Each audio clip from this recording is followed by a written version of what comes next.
নমস্কার, আমি নিবেদিতা। তো আমার আরও একটি নতুন ব্লগে আপনাদের সবাইকে স্বাগতম। তো আশা করি সবাই খুব ভালো আছো। আমিও তোমাদের আশীর্বাদে মোটামুটি ভালোই আছি।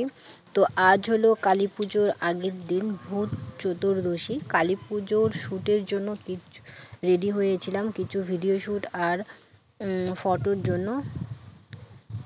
কেমন লাগছে জানিও। Hello everyone, good morning. তো সকাল হয়ে গেছে, ঘুম থেকে সবে উঠলাম। তো চলো আজ সকাল থেকে ব্লগটা শুরু করা যাক। বাইরে গিয়ে দেখি কে কি করছে। আজকে তো তোমাদের সাথে পুরোটাই শেয়ার করবো। তো চলো যাওয়া যাক।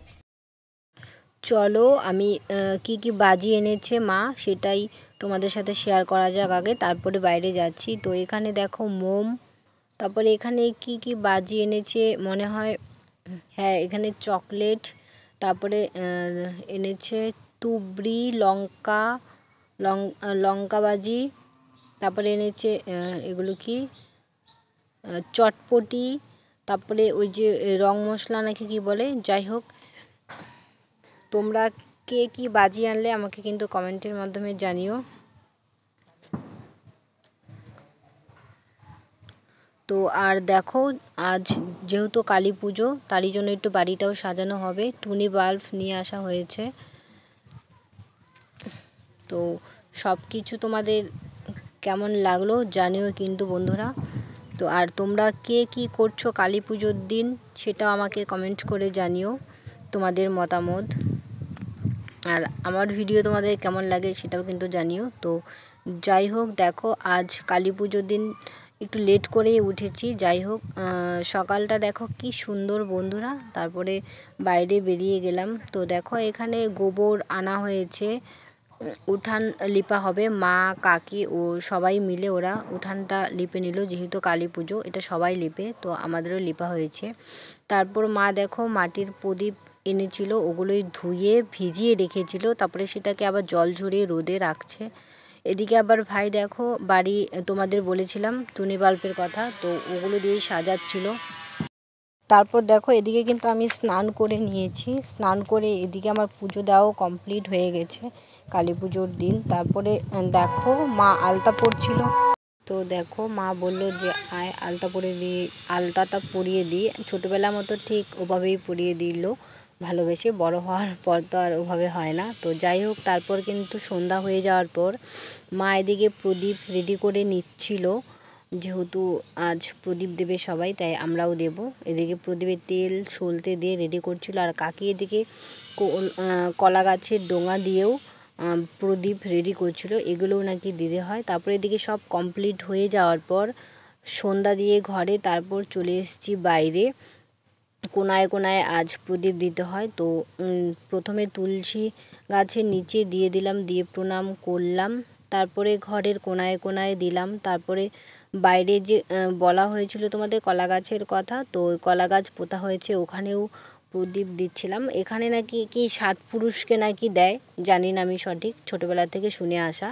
তো সেটাই বললাম তোমাদেরও। তোমাদের কি মতামত জানিও, তোমরা কি জানো। তো এখানে মা, কাকি, কাকিমণি, বড় কাকি, ছোটো কাকি সবাই আর আমিও ছিলাম, সবাই মিলে কিন্তু প্রদীপ দিচ্ছিলাম। তারপর এদিকে প্রদীপ দিয়ে কমপ্লিট হয়ে যাওয়ার পর কিন্তু আমার সব প্রদীপ দিয়ে কমপ্লিট হয়ে গেছে। তারপর কিন্তু আমি সবাই আমরা তারপরে দেখো ভাই, তোমরা সবাই দেখেছো টুনি বাল্ব জ্বালাচ্ছিল। তো দেখো রাতে কেমন লাগছে জানিও কিন্তু বন্ধুরা, তোমরা সবাই কমেন্ট করে আমাদের বাড়িটা। আর তোমরা কে কে বাড়ি সাজিয়েছো, সাজাও কালী পুজোতে সেটাও জানিও। তারপর দেখো এখানে বাজি ফাটানো হচ্ছিল ভাই আমরা সবাই মিলেই। তো সবাইকে তো ক্যামেরায় বন্দি করা সম্ভব না, একজনকে তো ক্যামেরা মানে ধরতেই হবে, তাই সবাইকে আর ক্যামেরাবন্দি করা হয়নি। তো এই দেখো আমরা সবাই মিলে বাজি ফাটানো হয়ে গেছে। তারপর কিন্তু আমি রেডি হয়ে পড়েছিলাম, যেহেতু উপোস, পুজোতে যাব, উপোস আছি, অঞ্জলি দেব। তো আমি কিন্তু চলে গেছিলাম 12 বিশাতে, মা 12 হাত কালী। তোমরা হয়তো সবাই যারা জানো আমাদের এখানে, আর যারা দূরে থাকো তারা হয়তো জানো না। তো ওখানেই গেছিলাম আমি, পিসি, আমার একটা বোন, আমার একটা ঠাম্মা আর একটা পিসি। তো দেখো রেডি হয়ে দেখো, এই দেখো আমি যেহেতু গেছি তোমরাও দেখো, আর মাকে দেখো কি মিষ্টি লাগছে না। তো এখানে সবাই পুজোর জন্য আয়োজন করছিল। তো তোমরাও এসো, এখানে কিন্তু 14 দিনের মতো মেলা হয়। তো সবাই প্লিজ ঘুরে যেও, সবাইকে নিমন্ত্রণ রইলো। তো আর আমি দেখো আমাকে রেডি হয়ে কেমন লাগছে সেটাও কিন্তু জানিও। তারপর দেখো পুজো কমপ্লিট, অঞ্জলি পুষ্পাঞ্জলি কমপ্লিট, প্রসাদ খাওয়া কমপ্লিট। সকালে কোনো টোটো ছিল না, তাই আমরা হাঁটতে হাঁটতেই কিন্তু বাড়ির উদ্দেশ্যে রওনা দিলাম সবাই মিলে। তো এখানে ভাস্তি আর ওই পিসিটা ছিল।